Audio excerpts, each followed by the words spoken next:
Namaste and a good morning to everyone.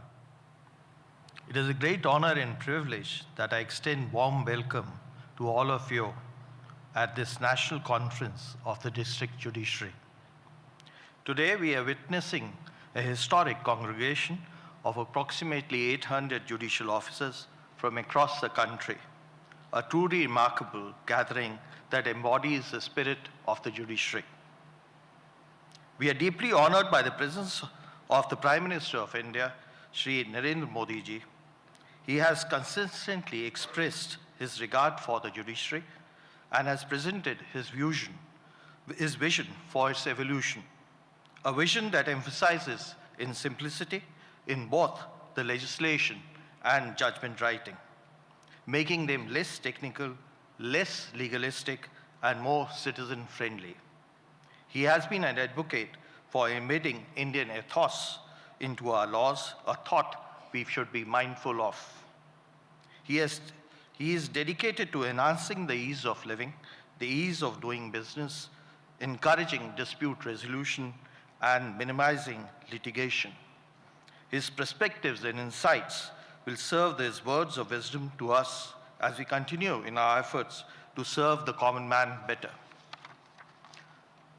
We are guided in this pursuit by Dr. Justice D.Y. Chandrachud, the Chief Justice of India. His technological acumen has brought about path-breaking changes. His commitment to the cause of justice and tireless efforts have brought about district judiciary to the forefront. This is the second time a conference of this stature is being hosted. The first being the All India District Judges Conference in Kutch, Gujarat, held earlier this year. Our Chief Justice played a stellar role in organizing both these conferences, which has provided us invaluable opportunity to hear directly from the judicial officers about the challenges and issues facing the district judiciary and how we can work together to improve it. We are also privileged to have amongst us Shri Arjun Ram Iqbal, the Minister of State for Law and Justice. Being down to earth, receptive, and open to all perspectives are his great strengths. Mr. Begwal has balanced approach. While he fosters coherence, he accepts judicial independence. We are equally fortunate to have with us Mr. R. Venkataramani, the Attorney General of India, a learned jurist with a poetic bent of mind. Mr. R. Venkataramani is unfailingly fair in his approach. He embodies a unique blend of composure and assertiveness in the courtrooms. His demeanor is nothing short of exemplary and harks back to the old times. Mr. Manan Kumar Mishra, Chairman of the Bar Council of India, has deep connections with the grassroots and district judiciary in our country, giving his thoughts a unique perspective. He represents aspiration and voice of over 15 lakh advocates. Mr. Kapil Sibal, the President of the Supreme Court Bar Association, is an advocate with formidable oratory skills. No surprise given his involvement in theatre. He has donned many hats as a bureaucrat, as a member of parliament, and as a minister. Outspoken, insightful, and learned, he brings a wealth of experience that is invaluable for us. My esteemed sister and brother judges, it fills me with immense pride and deep respect to welcome you all today. I began my career in the hallowed halls of the district courts, observing, learning, and guided by judges and lawyers. I owe a debt of gratitude to the district judiciary. In the expanse of the judicial hierarchy, the district judiciary often finds itself overshadowed by the high courts and the Supreme Court, receiving less limelight and coverage. To put things in perspective, in the calendar year 2023, our district courts handled more than 10 times more cases than the high courts. Therefore, it is said, and I quote, if an evaluation were to be made of the importance of the role of different functionaries who play their part in the administration of justice, the top position would necessarily have to be assigned to the district court judge. It is mostly the district court judge rather than the appellate judge that the members of the general public come in contact, whether as parties or as witnesses. And thus the image of the judiciary for the common man is projected by our district court judges. Today, the entire judiciary is faced with the problem of pendency and backlog of cases.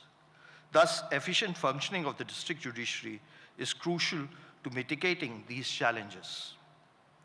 To look at a brighter side, the data reveals that disposal rates in the district courts have gone up considerably since 2018.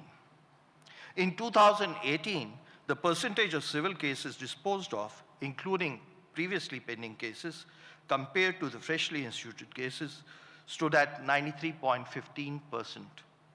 Remarkably, in 2023, the disposal rate of civil cases shot up to 99.61%. In 2018, the rate of disposal of criminal cases stood at 86.65%. In 2023, the rate increased to 95%. A closer look at the data from 2023 reveals the following interesting data points. Majority of the civil cases, amounting to 38.24%, were disposed of within a year of being instituted. 71.82% of the criminal cases were disposed of in 1 year. Approximately 11 states successfully reduced the case backlogs by disposing of more cases than were instituted in the year. Thus, in these 11 states, cleared a proportion of the backlog cases compounded over the previous years. We have taken a number of steps to reduce pendency, including taking help of Lok Adalats as far as traffic challans is concerned, creation of e-courts to deal with Lok Adalats as well as petty offenses. Judicial impact assessment, a much-discussed strategy for case management at all tiers of the judiciary, can be a powerful tool in assessment and enhancing the human resource and infrastructure in judiciary. This assessment has legislative and executive connotations as well. Truly interacting with the data represents, we can know our successes and weak points. Ultimately, it is not the grandeur of the courtrooms or the sophistication of our technology that will define us. Rather, we will be defined by our unwavering commitment to delivering justice, by enhancing access to justice, serving the people with compassion, empathy, and fairness. Thank you, and Jai Hind.